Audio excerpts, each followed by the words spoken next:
madaxweynaha Soomaaliya Maxamed Cabdullaahi Farmaajo ayaa si kulul u cambaareeyay qarax maanta ka dhacay suuq ku yaala magaalada Muqdisho oo dad badan ku dhinteen kuwa kale oo badana ay ku dhaawacmeen halka hanti badana ay ku burburtay wararkii u dambeeyay iyo wixii ku soo kordhay qaraxii waxa nooga waramaya wariyaha BBC Ibrahim Maxamed Aadan oo iminka si toos ah khadka telefoonka ugu jira Ibrahim عبد الحفيظ دقيقة كوريا مدحونها رئيس الصومالية محمد عبد الله محمد فرماجو waxa uu ka baxay fikirka Madiina ee magaalada Muqdisho halkaas oo ku booqday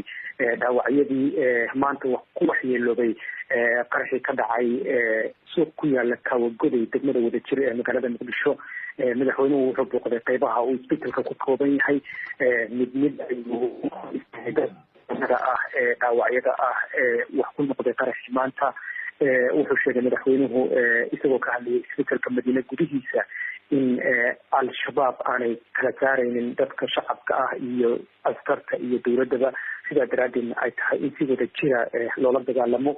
madaxweyne Farmaajo wuxuu sheegay qofkii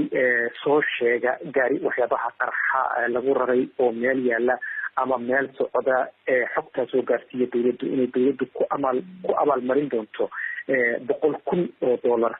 wuxuu sheegay in dowladdiisu ay si adag ula dagaalami doonto al-shabaab sidoo kale waxaa isla isbitaalka ka hadlay taliyaha sare ee hay'adda sirdoonka qaranka Generaal Gafo oo isna sheegay in qofkii dastuurada wax ku dila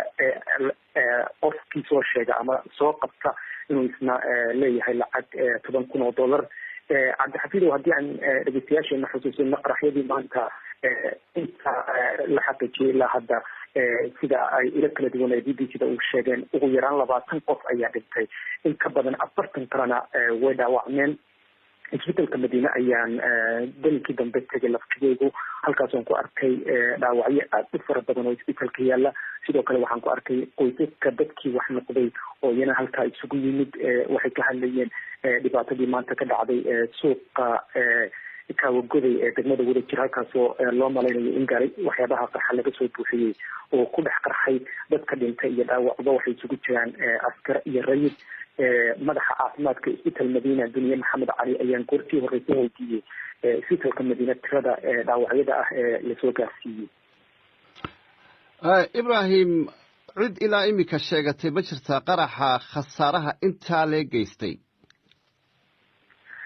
عبد الحفيظ ما جرت إلا هذا الشركة مدحونه وحكو أدينا إني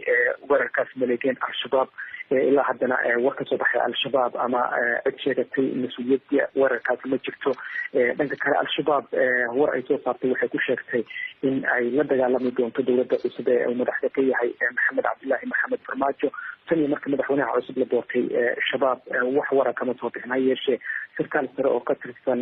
al-shabaab oo leeyahay xasan yacquub oo la hadlay warbaahinta al-shabaab ayaa sheegay inaan waxba ka duwaneyn madaxdii ka horeysay sida daraaddeedna ay la dagaalami doonaan waxay uga digeen dadweynaha Soomaaliyeed taageerada madaxweynaha cusub